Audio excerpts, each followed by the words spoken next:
Boa noite, pessoal. Como a gente tinha anunciado, nesse momento eu e o Lê, a gente está em viagem para dar aula. Então a gente deixou gravado aqui um vídeo sobre facete plantar. Nesse vídeo a gente vai tentar também responder as perguntas que fizeram aí entre ontem e hoje, para a gente poder estar ajudando vocês aí. A gente vai respondendo essas perguntas durante o vídeo. Então o tema dessa live, que seria essa live, né, vai ser facete plantar. Então, por definição, a facete plantar ela é realmente uma inflamação da fáscia plantar. Mas o que a gente vê atualmente é que algumas pesquisas eles nos mostram que talvez o termo faceite não seja o mais apropriado, porque talvez se refira muito mais a um processo degenerativo da fáscia do que propriamente um processo inflamatório. Então, neste caso, o termo mais correto seria fasciose plantar e não faceite plantar. Mas está tão comum esse senso de faceite que é muito mais fácil todo mundo estar se referindo a faceite. Mas é importante a gente ter essa outra linha também, que talvez não seja um processo inflamatório da fáscia, mas sim um processo degenerativo. O que é interessante também é que se relata muito a síndrome do esporão de calcânio para se referir a faceite plantar. Mas não necessariamente isso é a faceite plantar, porque o esporão ele pode estar presente nessas dores aí de 15 a 25%. Então não é todo mundo que tem o esporão que vai ter essa dor. Então é importante a gente não associar a faceite ao esporão. As coisas às vezes podem estar assim conectadas, mas não é sempre que você tem o esporão e tem um processo de dor na região da inserção da fáscia plantar. E falando dessa inserção da fáscia plantar, é interessante a gente retomar um pouquinho da anatomia. Então, olha só relembrando um pouco dessa anatomia plantar, da fáscia plantar, é importante a gente relembrar esse ponto de inserção calcânea, porque essa inserção calcânea dela aqui é um dos pontos que geralmente o paciente relata que dói na faceite plantar. Então, esse ponto aqui de inserção é importante a gente retomar ele. Não é comum esse paciente ter dor nessa inserção distal da face plantar, mas não dá para a gente excluir essa possibilidade. O que se relata geralmente é isso, tá? Esse ponto próximo do calcâneo é um ponto bem característico da dor da faciite plantar. Então, vendo a anatomia aí, vai ser importante agora para a gente entender um pouquinho esse mecanismo das dores do paciente com faciite plantar. Então, algumas características dessa dor da faciite plantar. O paciente geralmente ele relata uma dor aos primeiros passos da manhã, então ele sai da cama, ao pisar no chão, que estira essa fáscia plantar, é onde geralmente ele relata dor. Também esse paciente pode relatar dor na fáscia plantar por longos períodos numa posição em pé, por exemplo.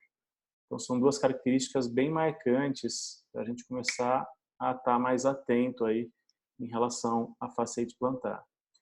Em relação à população que essa faciite plantar acomete, geralmente o que as referências nos mostram, população feminina de 40 a 60 anos e obesa. Não necessariamente é só essa população, mas é o que é mais comum de estar apresentando. Pacientes corredores também a gente vê uma incidência até relativamente alta, mas não é isso que se relata nas referências que a gente procura sobre faciite plantar. Então, população feminina, obesa e de 40 a 60 anos. Interessante que esse paciente começa a relatar a dor na face plantar sem histórico de traumatismo próximo ao início da dor. Então, outra característica bem marcante da faciite plantar, que não se relata um trauma prévio a essa dor na planta dos pés. Em relação a essa dor no início da manhã, nem todo paciente apresenta essa característica. Tá? Então, é algo bastante comum, mas não necessariamente todos os pacientes apresentam isso. Mas, apesar de ser característico nessa população, a etiologia da fasciite ela não é totalmente clara. Tá? Então, quando a gente pega as referências para estar lendo, o que se diz é isso, que tem uma etiologia desconhecida. Então, como mostra nesse artigo, a etiologia da fasciite plantar ela é bem pouco compreendida e o que ele mostra é que 85% dos casos, aproximadamente, é uma etiologia que não se sabe o porquê surgiu essa fasciite. Aproveitando então que a gente está falando de artigos, esse aqui de 2019, ele mostra exatamente isso, né, em relação aos fatores associados às fasciites plantares. Então, idade, obesidade, alterações biomecânicas, alterações sistêmicas, então patologias sistêmicas, pronação excessiva, ele coloca como fator também predisponente à fasciite plantar, alteração do arco plantar também. E os microtraumatismos na fáscia também pode ser algo que seja um fator aí da etiologia dessa fasciite plantar. Então, apesar de alguns artigos mais antigos referirem isso, de não ser tão marcante a etiologia, esse artigo um pouco mais recente, ele coloca alguns fatores bem interessantes para a gente estar pensando aí o que está gerando essa fasciite plantar. Então, a gente falou aí sobre a característica da dor da fasciite plantar e a sua etiologia. Em relação ao diagnóstico, é bastante interessante, porque ele se baseia muito na história clínica do paciente. Então, é importante a gente estar observando esse paciente, o que está acontecendo com ele, não de ontem para hoje, mas sim como esse paciente foi apresentando essas dores. Okay? Em relação às imagens, ela geralmente deve ser solicitada quando se suspeita ou de infecção, ou de fratura, ou algum trauma importante. Tá? Então, ela vai servir mais para ajudar a confirmar um diagnóstico. O que a gente pesquisando as referências, o que se relata é que o ultrassom, sim, ele pode ser um exame por imagem bem interessante para estar se diagnosticando.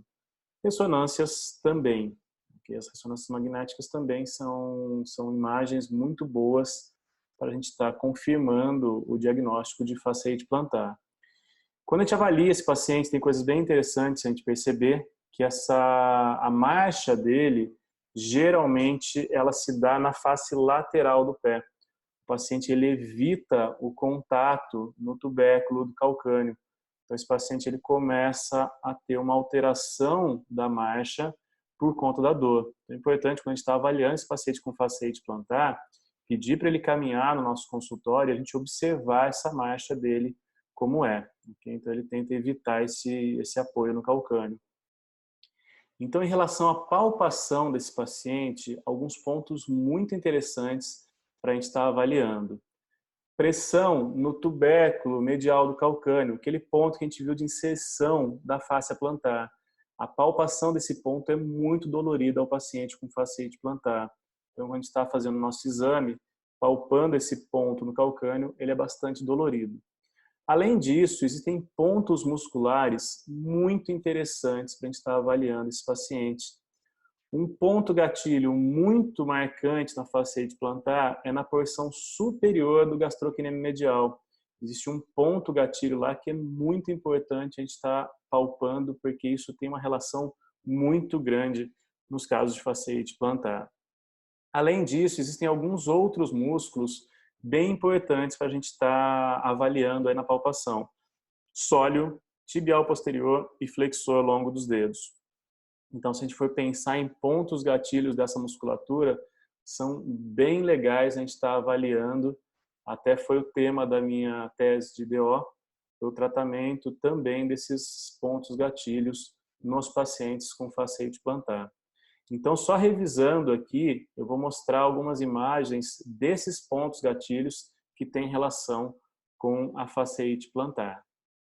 Então, olha que interessante, como eu acabei de falar aí. O gastrocnêmio medial, ele tem um ponto que ele é bem importante para a gente estar avaliando nos casos de fasciite plantar. Então, o ponto gatilho dele na porção superior do gastrocnêmio medial. É um ponto que está muito presente nos casos de fasciite plantar. Então, essa aqui é a minha tese de DO. Tá? A gente está aproveitando ela aqui, que foi até o que deu origem a um artigo que eu publiquei no JOSPT em 2011. Então, vou mostrar aqui esses pontos que eu acabei de mencionar, que eles estão descritos, Trevor e Simons. Então, só relembrando eles aqui.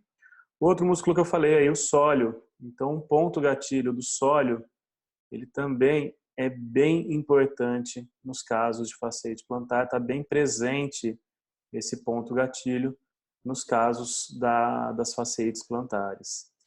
Além disso, tem o tibial posterior, como eu mencionei, vou mostrar aqui o ponto gatilho dele, o ponto gatilho mais superior, profundo, mas que também está associado aí nos casos de fasciite.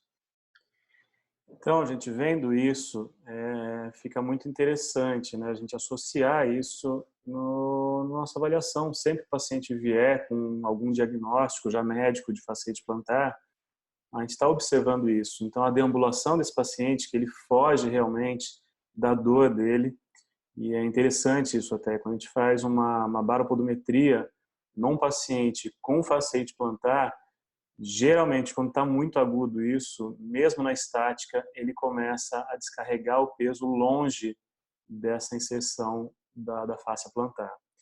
Então, ver isso quando o paciente está andando no nosso consultório, pedir para ele tirar o calçado e caminhar mesmo descalço. Tem pacientes que nem conseguem fazer esse movimento descalço, de tão agudo que está essa dor. E palpar esses pontos gatilhos dessa musculatura é bem importante para ver como está a presença dessa musculatura. Okay? E aí a gente então entende alguns tratamentos em relação à fasciite plantar. Então, entrar um pouco aqui agora mais, já vimos a definição da fasciite, essa etiologia dela, na palpação que a gente está avaliando nesse paciente, e é importante a gente estar pensando aí no tratamento dessa fasciite plantar, que envolve o tema da semana, aí, o captor podal. Coisas bem interessantes, daqui a pouco eu falo das palmilhas para fasciite plantar, que são coisas muito legais de se fazer, mas existe antes um tratamento prévio que eu acho bem interessante estar fazendo até concomitante com a palmilha, pode ser utilizado a palmilha já logo no começo do tratamento desse paciente, mas é importante a gente estar pensando não só na palmilha, mas também em tratar a mecânica desse captor podal. Então, isso envolve a gente estar avaliando as articulações do pé, então é importante estar avaliando todas as estruturas articulares que a gente tem no pé e não deixar de passar os exercícios para exatamente essa musculatura que a gente passou, então que a gente viu agora há pouco. Então, os alongamentos, eu acho que é fundamental nos casos de fasciite o paciente estar fazendo. Então, a primeira coisa, esse paciente tem uma lição de casa, ele tem que fazer esses alongamentos que já mostro na sequência aqui quais são as possibilidades, o que a gente tem de referências em relação ao tratamento como alongamento dessa musculatura. Então, na sequência aqui já mostro esses alongamentos. Então, aqui, puxando um pouco de sardinha, mas mostrando aqui o meu artigo, foi publicado em 2011. Então, falando um pouco desses alongamentos, coisas bem legais para a gente passar aí para o paciente fazer em casa, tá, gente? Então, a gente tem aqui alongamentos, tanto de gastrocnêmio quanto do sóleo. Então, pedir para esse paciente estar fazendo esse alongamento na casa dele. E também um self-stretching aí da fáscia plantar, onde ele estira, faz a extensão dos dedos e faz o traço por toda a fáscia plantar. Então, são coisas bem importantes para ele estar fazendo em casa. E é importante também que, além desses alongamentos que a gente acabou de ver, esse paciente também faça um trabalho na musculatura intrínseca do pé. A gente mencionou aí durante as semanas aí o trabalho desse foot core. Então, é importante que esse paciente também tenha um trabalho na musculatura intrínseca dos pés. Então, os exercícios para a musculatura intrínseca dos pés são bem interessantes e muito bem-vindos nos casos de fasciite plantar. Então também vou mostrar eles aqui na sequência, o que a gente pode estar fazendo aí de exercícios para a musculatura intrínseca dos pés. Então aí como exercícios para a musculatura intrínseca dos pés, um dos que eu costumo passar é este, tá? Ele é descrito no artigo de 2015 que fala do footcore. Então esse paciente em carga, então o paciente está em pé, com os pés apoiados no chão, o que ele faz? No primeiro momento, ele estende todos os dedos, formando um pequeno arco plantar. Mantendo esse arco plantar, ele tenta ir relaxando os dedos, até que se apoie os dedos no chão, mas que ele não faça pressão com a ponta dos dedos no chão. E ele tenta manter esse arco. O ideal é que ele mantenha aí por até 30 segundos. Tá? O que eu faço? Geralmente o paciente não consegue estar mantendo isso por 30 segundos.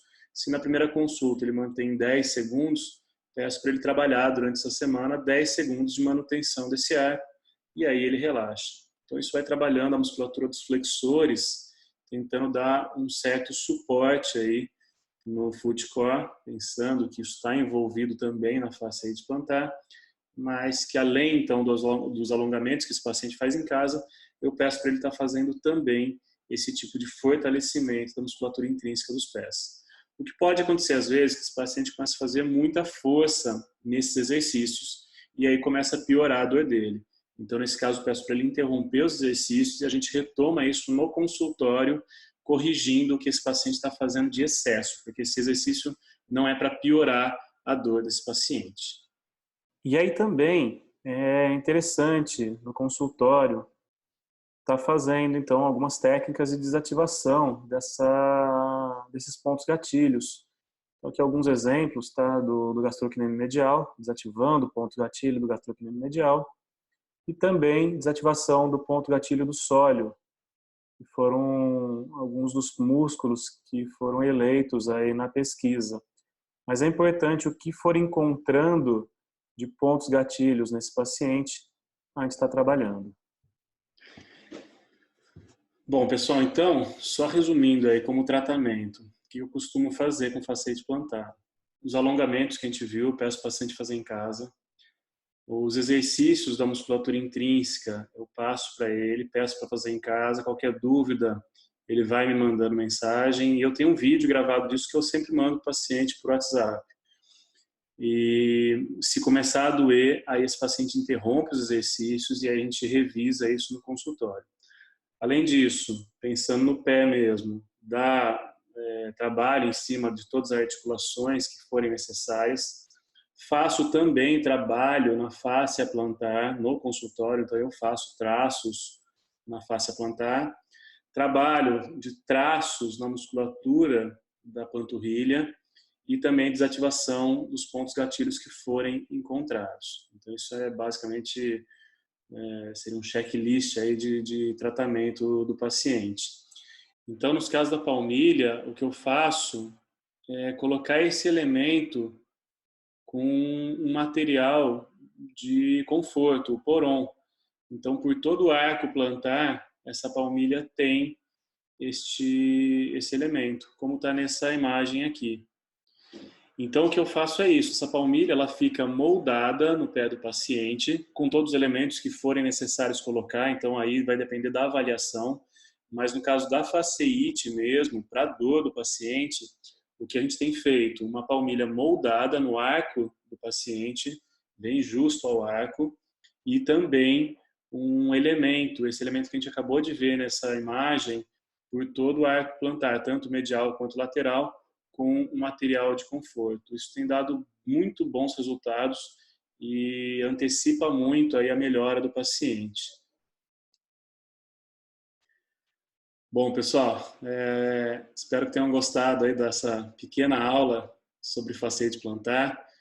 Coloquei um pouco da minha experiência com esses casos de fasciite plantar. Então, não é só a palmilha, mas eu acho que a palmilha ajuda muito nesse tratamento, sim, de uma alteração importante do captor podal.